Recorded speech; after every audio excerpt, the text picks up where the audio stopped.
Hola queridos amigos, bienvenidos a otro programa de Contracara aquí por TLV1, Toda la Verdad Primero.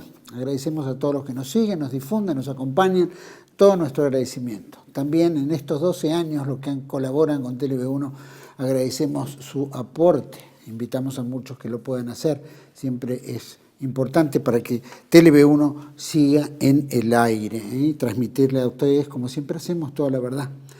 Estamos transmitiendo a través de nuestra página web www.canaltelev1.com. Debajo de este programa las redes sociales que nos mantienen diariamente en contacto. Y como siempre ponemos este programa bajo la protección y advocación de la Virgen de Guadalupe, Reina y Señora, Emperatriz de América, que como decimos con la Virgen de Luján, le pedimos nos guíe en el camino del bien, la verdad y la belleza que tanto necesita nuestra patria.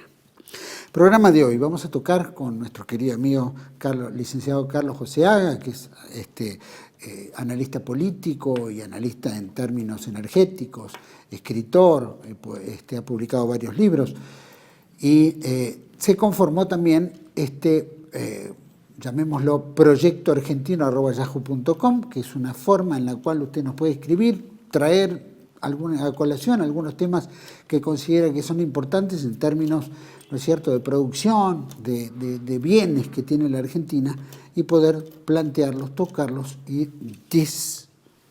diseminarlos aquí mismo. Programa de hoy vamos a tocar un poquito de lo que tiene que ver la crisis con China, que paraliza las dos represas más importantes en el río de Santa Cruz. Vamos a tocar este tema que tiene que ver con el abandono de las obras, los despidos, en fin, todo lo que el gobierno dijo: no hay plata y vamos a cortar todos los fondos. Por otro lado, las concesiones del polo hidroeléctrico del Comahue, ahí en la provincia de Neuquén, vencimiento de concesiones menemistas, es decir, la crisis que se va a enfrentar dentro de poco, el cortocircuito que hay entre Río Negro y Neuquén.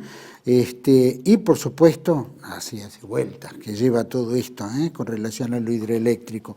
Y también vamos a tocar la crisis energética inevitable para este verano. Están hablando, ¿no?, que aumentan las tarifas, todo este tarifazo, que se supone que ya con eso van a poner obras y qué sé yo. Bueno, no se ilusione, no lo va a ver y probablemente vamos a sufrir una enormidad de cortes y falta de potencia en el suministro eléctrico, que muy probable eso lo vayamos a vivir.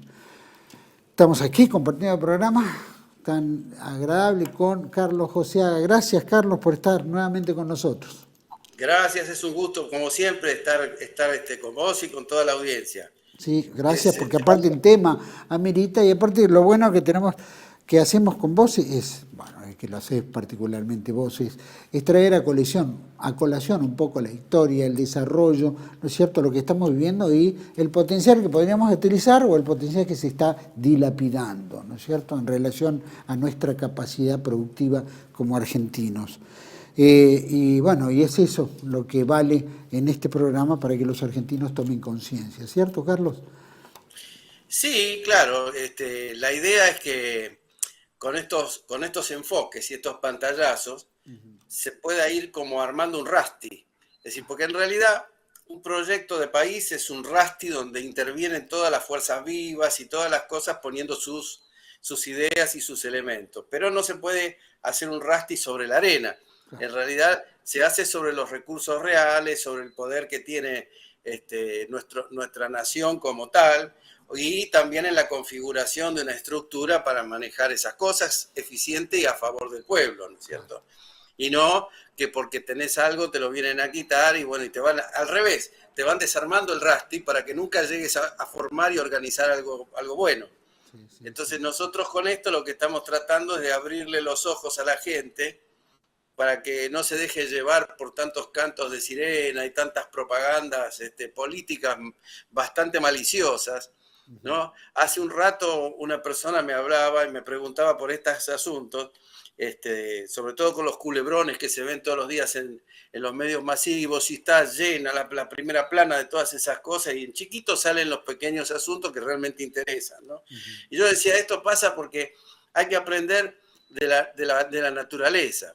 Los depredadores marinos, por ejemplo, en la naturaleza lo que hacen es agitar el agua, dar golpes en el agua, largar soplidos de aire para que todos los peces chiquititos corran directamente a la boca del depredador. Es decir, esto es lo que hace todo este tipo de propaganda como la que estamos viendo. Todo el mundo corre atrás de esas cosas y cree que ve una realidad política cuando en realidad están siendo manejados de la nariz y llevados hacia donde quiere el titiritero que en el momento está dirigiendo las operaciones, ¿no? Totalmente. Esta es la verdad, es decir, esto no hay, está tan claro que es así, pero sin embargo todavía al día de hoy hay gente que aún pasándola muy mal por esto que está ocurriendo, esta caída vertical que tiene el país en este momento, aún así todavía sigue creyendo de que unos son buenos, los otros son malos, en el cuento de Caperucita Roja. Claro. La verdad, ¿no? Tenía un amigo... Que este es un juego diabólico, ¿no? Que por un lado uno malgasta y por el otro lado el otro regala, ¿no? O sea que uno malgasta, el otro regala, pero las energías de la gente están congeladas, porque en realidad, si hoy estamos mal, el otro día vi el panorama económico de Luis Rey, sí. Y me llamó la atención la claridad de los datos, la crudeza y la claridad de esos datos. Es decir, correcto. Cuando te dice están cerrando 50 pymes por día, en 6 meses se llevó 10.000 pymes a la muerte, ¿no? Por poco que sea, eso significa que en el año van a caer más de 100.000 empleos solamente pymes. O sea, hay 100.000 compatriotas que en este año, sin duda ya, porque es con esta política que se va comprimiendo como en un embudo, cada vez más chiquito, entonces sabemos que se van a quedar afuera toda esa gente. Ahora, hay muchos que todavía, como la otra cosa que me asombró, me estoy saliendo de tema, todavía no. La otra cosa que me asombró estos días es que lo vi al presidente en una convención empresaria diciendo algo extraordinario. Extraordinario por lo absurdo, ¿no? Vamos a ser claros, no extraordinario por lo maravilloso. Seguro. El tipo dijo, yo estoy haciendo el milagro más grande de la Argentina, que lo ven en todo el mundo, menos los argentinos. ¿Y de qué debería preocuparse un presidente? Yo lo escuché hablar y me pregunté eso. Yo si fuera él y tengo esa realidad o esa percepción de la realidad, estaría enjabonado hasta las patas, porque tendría un susto terrible. ¿Cómo puede ser que todos mis compatriotas lo ven mal y los de afuera lo ven bien? Hay algo que, no tienen los pies acá. Haciendo muy mal. No tienen los pies acá, ¿no es cierto? Ni pagan los impuestos acá, ni, ¿no es cierto? Ni cobra acá, ni paga todo en dólares como acá, ¿no es cierto? Ni tampoco invierte en nada, porque en realidad todo eso del celular, que querés que te muestre, todas esas propagandas que hizo, ahí tengo a los inversores, nunca mostró ningún inversor y de hecho nunca vino nadie. Y ahora está haciendo leyes para que no haya ninguna inversión y se lleven todo. O sea, en realidad no hay pero no la ven, ¿no? Los argentinos no la ven, ni la vamos a poder ver. Bueno, no nos olvidemos que él es un topo para destruir el Estado, ¿no? Eso sí lo estamos viendo, sí, claramente. Eso con toda seguridad, sin duda. Justamente los temas que vamos a tratar hoy lo ponen de manifiesto este asunto. Y justamente tocando el tema, ¿no? Lo primero que hablabas era la crisis con China, ¿no? Que paraliza las empresas. La crisis con China, claro, la crisis con China se desata del primer día que asume este hombre. Desde el primer día que asume, cuando dice que Xi Jinping es un comunista asesino y no todos los insultos que le largó, es un tema muy delicado porque los chinos son una sociedad parecida más bien a un hormiguero que a una sociedad humana. Seguro. Y tienen un líder que no es el mismo estilo de las cosas occidentales, para nada. Y con una cultura milenaria, es algo así como un emperador, ¿no? En este momento Xi Jinping, porque creo que está en forma vitalicia, inclusive, designado por el partido. Entonces, insultarlo al que dirige semejante cosa, que hoy es una potencia que se acerca a ser la primera, está arañándole la nuca a Estados Unidos, está haciendo una alianza para cambiar del dólar a crear una moneda nueva y hacer todo eso. Entonces, en ese momento, él va y lo insulta, digamos, de la forma como insulta en la Argentina, y eso tuvo su precio. En un momento dado, como las cosas estaban mal hechas, por eso vamos al tema de las represas. Las represas se firmaron en el 2015, con un plazo de 10 años de gracia para empezar a pagar, y se pagaba durante 10 años. Y tenían que estar terminadas en el 2023. Por lo menos la primera turbina tendría que haber estado andando en el 2023. como todo esto es Argentina mal administrada por la gestión anterior y demás, todo se fue estirando, se fue demorando, se fue haciendo un chicle. Y resulta que en este momento llegamos a tener como muy logrado que son dos represas. Una es la Condor Cliff y la Barrancosa, que fueron cambiadas de nombre. Le pusieron a una Zepernik y a otra Kirchner. La primera, que es Condor Cliff, o sea, la Zepernik, para hablar. Ahí yo, para ir ilustrando un poquito, puse un mapa donde está, un mapa, no, un croquis donde están las dos represas en escala, el número 1, las dos represas en escala, y ahí se ve claramente cómo son las dos obras. Es decir, en el momento que el gobierno de Cristina Kirchner, pues fue 2015 eso, cuando se firma, se larga a hacer esa obra, yo personalmente dije, ¿por qué eligió esto? Porque podía haber, ya que tenía financiamiento, había tantas otras cosas mejores para hacer, pero bueno, conociendo el perfil Santa Cruz.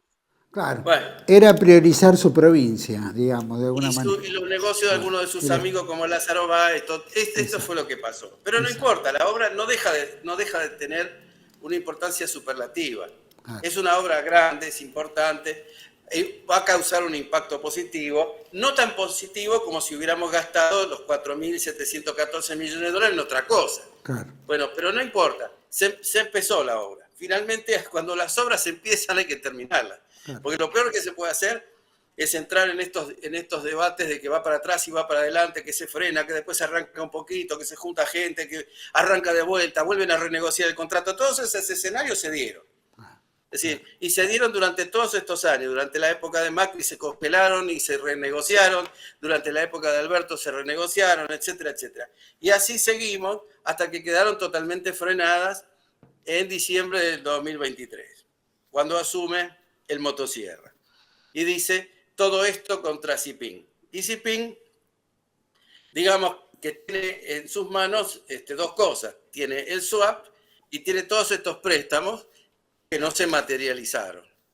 Esta fue la respuesta de China a esa sarta de insultos que después fue la canciller a tratar de destrabar y todo lo demás, y ahora están paradas desde 2023, completamente. Están paralizadas. El total de la obra eran como 4.700, como dije, 14 millones de dólares, una cosa muy importante, pues son dos represas grandes. También hay líneas de transmisión comprometidas para vincularla con el sistema de interconectado nacional, una serie de cosas. Y para que nos demos una idea, es el mayor proyecto individual, porque ojo, en suma, mejor en otros países tiene más inversión, pero así individual en una sola obra, es el mayor proyecto individual que tienen los chinos fuera de China. Mira. Es una cosa que para ellos debe haber sido importante. Hay una empresa que se llama Gesouba, que es la que hace construcciones de represas y demás en China, y está asociada con dos empresas argentinas, formando una UTE, que es la responsable de llevar la obra adelante. La cuestión es que está parada. Es una obra interesante porque aprovecha el tema del riego, cosa que en la Patagonia, siendo tan árida, nosotros vimos en la semana pasada el tema de Mendoza, y decíamos que Mendoza era fértil porque tenía una sucesión de diques y de obras de riego muy eficientes. Este es el primer paso para hacer algo similar en esa zona de la Patagonia, que por demás está deshabitada y podría tener ahora la posibilidad de un desarrollo agrícola, como no lo tuvo hasta el presente, ¿no? Además de eso, hay la creación de la posibilidad de crear nuevas industrias. Se habló mucho en su momento de una segunda planta de aluminio, que siempre se la menciona en relación a estas dos represas, como pasó con Futaleufú, que fue la que dio origen a Loar, ¿no? Y sería interesante para la Argentina si se lograra hacer, digamos, lográramos concretarla. Pero en estas condiciones se está empezando a poner muy complicado el asunto, porque no se ha logrado destrabar. Es decir, acá hay dos cosas. Si no se destraba la situación con China, la parte diplomática y la parte política, y se mantiene la firmeza de los chinos, nosotros estamos cayendo ya en un incumplimiento de contrato, porque se supone que para esta altura teníamos que tener hechas todas las obras civiles y todo lo demás, como para empezar a funcionar la represa y empezar a pagar. Quiere decir que deberíamos pagarle como 1.850 millones de dólares que ya están puestos. no solo no se recibe el resto del crédito, sino que además deberíamos devolver todo lo que se puso sobre la mesa hasta el momento. Claro, claro. Es considerable, ¿no? Y esto ¿Cuánto tiene avance esa obra? Discúlpame. te lo dije hace un minuto, el Perdón. 45% la Zepernik y el 26% la Kirchner, Sí. que viene a ser la Barrancos. La que está más abajo en el mapita, en el croquis, es la Kirchner, y la de más arriba es la Zepernik, que es la que está más avanzada. Sí. Es decir, son dos represas sobre el cauce de un mismo río. De esto se trata, ¿no? Además tiene otras ventajas porque se forman 2 lagos nuevos, eso trae turismo, deportes, puede haber piscifactorías en esa zona que sería muy, muy bueno para hacer. Hay mucha cosa interesante alrededor del proyecto, pero está la parte política. En cuanto a energía, una obra de ese tamaño le da electricidad más o menos a 2 millones de hogares. Mira. Es importante, es considerable. No, va a estar interconectada porque ahí no hay 2 millones de hogares, hay 200.000 hogares como mucho en toda la provincia de Santa Cruz. Son 1.310 megavatios y por sí misma son el 11.4 de toda la instalación hidroeléctrica de la Argentina. Es importante, es relevante. Es relevante porque Argentina tiene algunas, de las que vamos a hablar. O sea, el concepto geopolítico era formar en la Patagonia una especie de polo hidroeléctrico con las otras represas de las que vamos a hablar después, cuyas concesiones se han vencido. Es decir, era, digamos, la riqueza, y aparte de tener agua, ¿no? Porque la Patagonia y toda esa zona siempre fue tendiente a la aridez, ¿no? Es así. El gobierno les solicitó, después fue a pedir perdón, tarde, mal y con el pie izquierdo, como siempre, ¿no? Fue a pedir perdón y solicitó un waiver a los chinos para hacer una adenda, que es la adenda número 12, así que miremos cuántas veces se renegoció esto, la adenda número 12, ¿no? Pero se presenta ahora un problema para que esto se pueda materializar, y es que tienen pensado privatizar ENARSA. Todo esto se lo han pasado a ENARSA. Ahora, ¿ENARSA qué va a hacer? Si va a ser privatizada teóricamente, o desintegrada, o cerrada, no sé cómo va a terminar esto, pero estos cambios así en la estructura que maneja estas cosas, es evidente que va a impactar de lleno. Además, como consecuencia de que no hay plata, de que Xi Jinping es un comunista asesino y todas esas cosas, ya se despidieron casi 3.000 personas. Todos esos obradores que estaban ahí ya están despedidos, ¿no? Hace ya unos meses que no trabajan más. Y con motivo de que no se pudo hacer el mantenimiento, hubo un desborde del río Santa Cruz y la obra se inundó. Hay una fotografía, la número 3 creo que es, está ahí, ¿cómo está la imagen? Inundada, toda cubierta de agua. En este momento pasó eso. Hubo una serie de lluvias intensas, pero como no había personal, porque ya habían desalojado todos los obradores y todo lo demás, digamos, no hubo contención de nada. Pues normalmente cuando pasa eso se levanta un poco el nivel, se mueve tierra, van camiones y evitan la inundación. Pero desgraciadamente, como no había nada de todo eso, porque habían parado la obra totalmente, entonces ahora se inundó. Precisamente lo que se inundó es la casa de máquinas. No hay máquinas, pero está la casa de máquinas llena de agua. O sea, ahora hay que bombear eso, ¿eh? Si lo quieren recuperar. Ese es todo un tema. Casi 3.000 trabajadores veo acá, que son los que fueron despedidos en esta etapa, ¿no? ¿Que insumía eran cuántos? Se calculaba 5.000 inicialmente. Una obra grande, muy grande. Sí, es una obra importante, es una obra considerable. Ahora cuando veamos las otras represas cuyas concesiones se vencieron, hay algunas que tienen prácticamente un tamaño similar, no solo en cuanto a potencia, sino lo que significó hacerlas, ¿no? El movimiento de tierra. Todas esas obras, hay una cuestión que, por supuesto, esta gente no entiende, es que todas estas obras siempre las llevan adelante los estados. No existen capitales privados. Exceptuando algunos ejemplos en Estados Unidos, no existen capitales privados que afronten una inversión de esta magnitud, que lleva mucho tiempo de obra, porque lleva tiempo, son 5, 6 años, 7 a veces. Entonces son 5 o 6 años de poner miles de millones de dólares para que después, por supuesto, sí, todo esto retribuye a la sociedad y mucho, porque en 10 años se repagan y el Estado tiene un activo importantísimo. Una represa de esta es un activo importantísimo, que además genera sin combustible, porque es el agua que corre, ¿no? Es decir, no quema petróleo, no quema gas, no necesita ninguna otra. Es una cuestión, por eso Argentina, bueno, Brasil tiene más que nosotros en cuanto a hidroeléctrica, pero Argentina, digamos, tenía una cierta diversificación de fuentes en el sistema energético gracias a que se hizo mucho de esto en el tiempo de Hidronor. Claro. Ahora esto no lo hacía Hidronor, sino que se lo habían pasado a Enarsa. Claro. Y ahora que van a vender Enarsa no saben a dónde ponerlo, porque es la otra. Entonces la pasan a la Secretaría de Energía, que no está preparada para manejar esta obra, y ahí va a venir todo el problema, ¿no? Bueno, en el 2023 se calculaba que la primera turbina andaba y que empezaba a funcionar el sistema de repago que no se concretó. Esto es una cosa. Tuvieron algunos problemas con el diseño, hubo algunas fallas que después trascendieron, pero fueron los momentos en que se renegociaron cosas. En un principio hubo un error, yo diría, en el estudio de suelos, porque no puede ser de otra manera. Había una parte de la roca que era soluble, o sea, cuando se llenara el dique se iba a empezar a disolver, y eso, bueno, se cambió de posición, se arregló, o sea, hubo cosas que salieron mal también en la obra, pero eso yo no lo atribuyo a este tema. Este tema se produce exclusivamente como una cuestión de política internacional.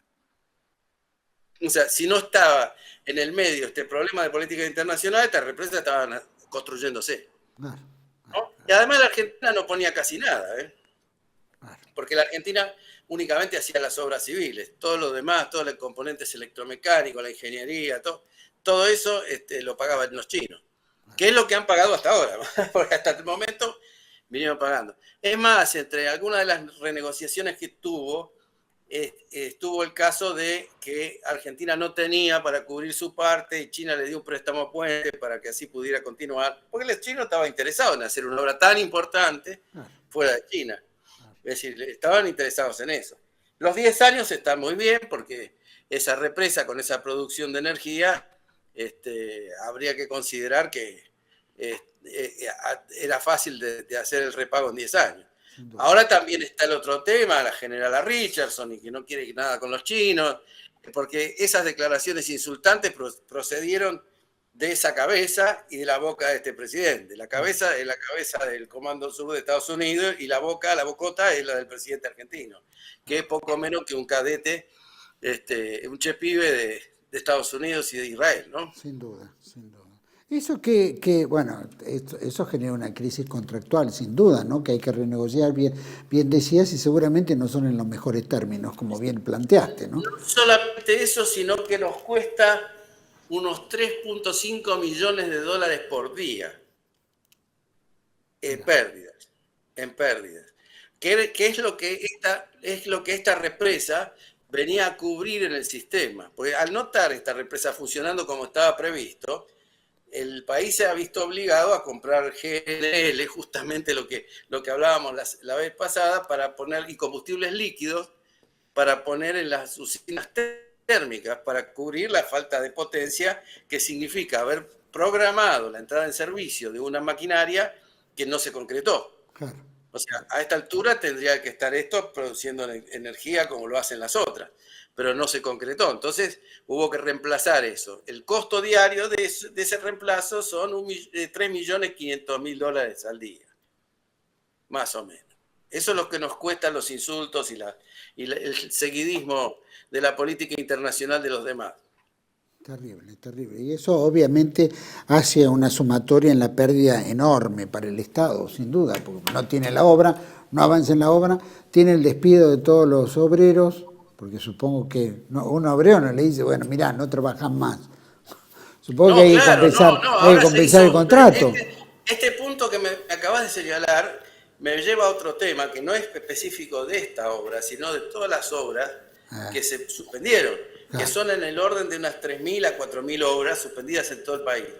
Ahora se hizo con esta nueva legislación que se aprobó, la ley bases y todo esto, y ahora está el genio de Sturzenegger trabajando en ese asunto, se aprobó un régimen para, ¿cómo se dice?, rescindir los contratos.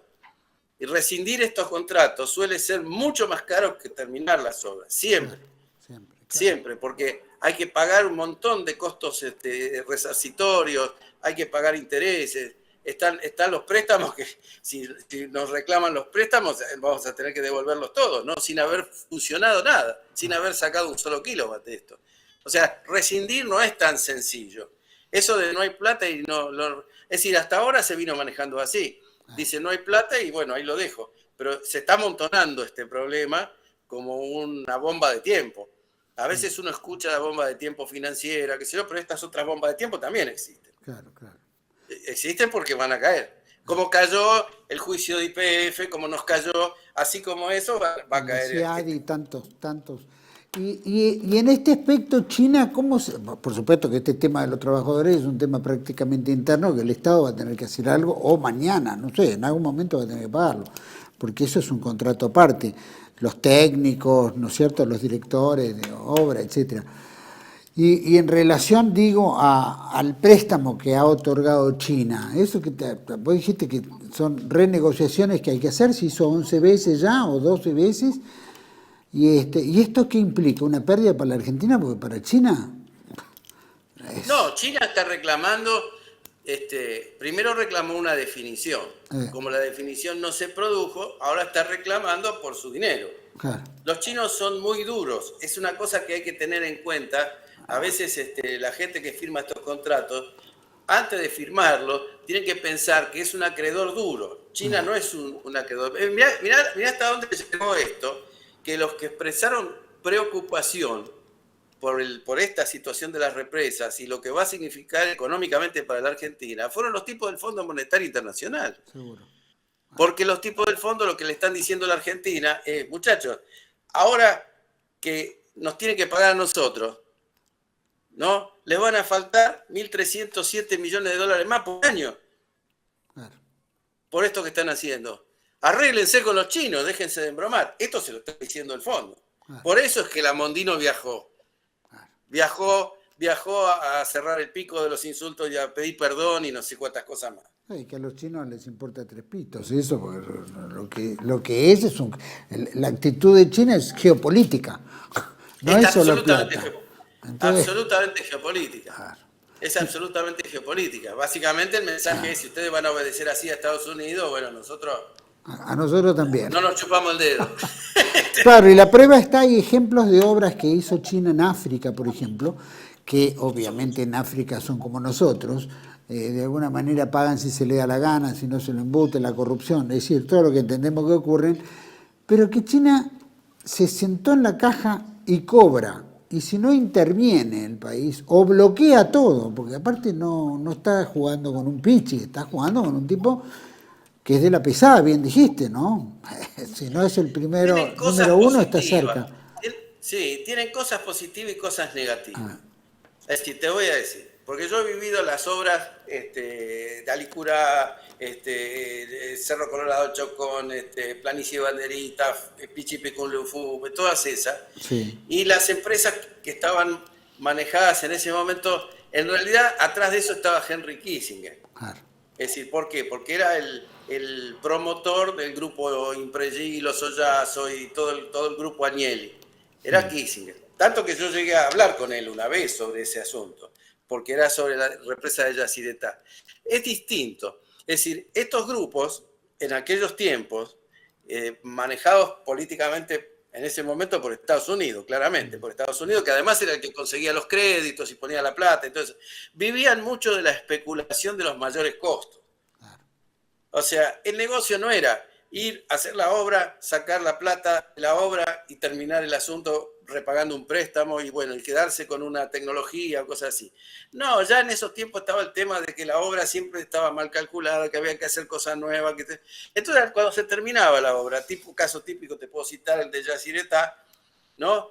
Te venían con un choclo que era un reclamo gigantesco de miles de pequeñas cosas que no se hicieron de acuerdo al proyecto original, que ellos sabían que no se iba a hacer de acuerdo al proyecto original, y que significaba, por ejemplo, en Yacyretá, lo que quedó pendiente, que creo que terminó en el CIAD y la perdimos y un montón de cosas más, eran 1.450 millones de dólares. Quedaron pendientes. Cuando la obra originariamente, bueno, por supuesto que terminó costando más de 10.000 millones, ¿no? Sí. Pero originariamente valía eso, la represa en sí. Así que nosotros tuvimos que pagar, por supuesto pasaron tantos años en el medio que estamos hablando de dólares distintos, claro. Dólares con muchas décadas de diferencia. Pero al margen de eso, si lo ponemos en términos nominales simples, casi pagamos una segunda represa de reclamos. Claro. Es decir, solo los reclamos fueron otras. Acá puede pasar, ¿no? Es decir, la diferencia con los chinos es que los chinos van, te dan la plata, te dicen, bueno, cumplí con las horas civiles y vamos. Claro. No están pensando en el reclamo, ellos están pensando en la siguiente. Claro. Es decir, la idea de esta, puedo hacer más cosas con vos. Puedo hacer 50. Claro. Puedo hacer 50. Cuando visitaron Pescarmona los chinos, antes de hacer las 3 gargantas, ¿no? Se encontraron con una planta de modelo importante, nuclear, además, que ellos no tenían. En esa época ellos no tenían nada de eso. Entonces se encontraron con esto y demás. Entonces los chinos que visitaron Mendoza le dicen a la gente ahí, qué interesante, qué sé yo, todo esto. Y la primera pregunta fue, ¿dónde están las mujeres? ¿No? Entonces, claro, se sorprendieron los argentinos de escuchar que, ¿dónde están las mujeres? Porque, claro, trabajaban todos operarios. Era una fábrica metalúrgica. Entonces le dicen, no, las mujeres acá están en sus casas criando a sus hijos. Uy, qué malo para la Argentina, le dice el chino. Y claro, la pregunta es, ¿por qué malo para la Argentina? Y la mitad de la gente no trabaja. Esos son los chinos, ¿no? Y después tenía otra cosa, dice, ¿cuántas horas se trabaja acá? No, acá se trabajan 8 horas por día. ¿No se trabaja 24? No se trabaja 24. Pero es un desperdicio toda esta maquinaria para solamente una tercera parte, ¿no? Entonces el chino agrega, porque si la máquina se rompe, es muy bueno. Entonces, claro, nadie entendía nada de esa mentalidad acá en esa época. Entonces, muy bueno, ¿por qué? Y quiere decir que se pueden comprar más, dice el chino. Si se rompe es porque la usamos tanto, que ganamos tanta plata que podemos comprar más.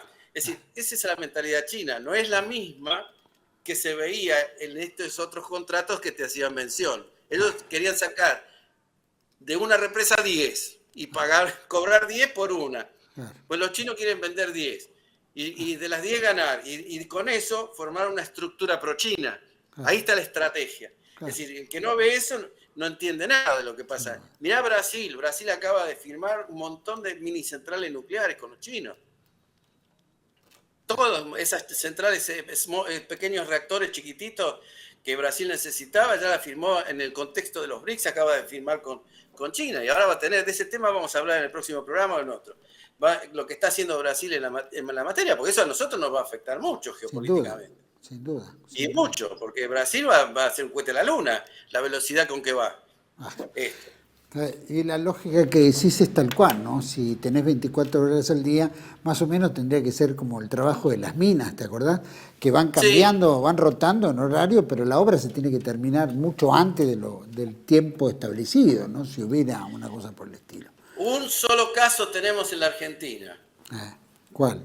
Y te va a sorprender. Ese precisamente el Chocón. Una represa de la que vamos a hablar después, ahora, en unos minutos. Bueno. El Chocón. Es la única dirigida bajo el gobierno de Onganía. Mira. El gobierno de Onganía había puesto gente a manejar eso. Vamos a hablar de eso, pero antes de hablar de eso vamos a seguir un pequeño corte, porque así lo armamos en este bloque directo a eso. Vamos a un pequeño corte y volvemos con Carlos José Haga, ¿no es cierto?, hablando sobre la hidroeléctrica en el sur, ¿no? Este ejemplo en Comahue, por ejemplo. Ya volvemos. TLV1 se complace en anunciar que estará transmitiendo en su canal TLV1 Clips valiosos programas emitidos antes de la censura sufrida. El lienzo prohibido, el revés del derecho, combates por nuestra historia, disenso, historias de Malvinas, entre otros que podrán encontrar en este enlace.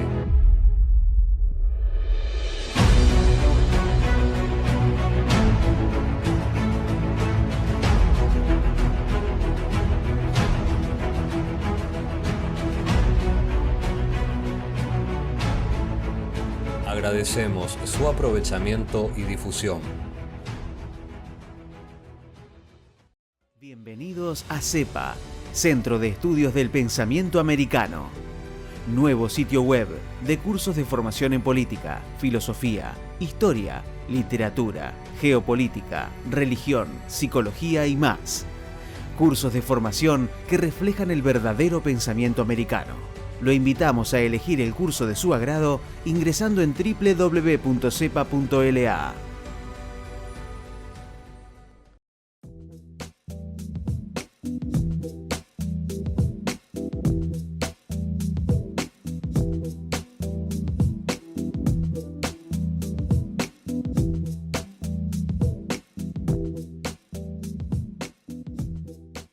Decir siempre la verdad primero tiene un precio. Dependemos de tu ayuda. TLB1, toda la verdad primero.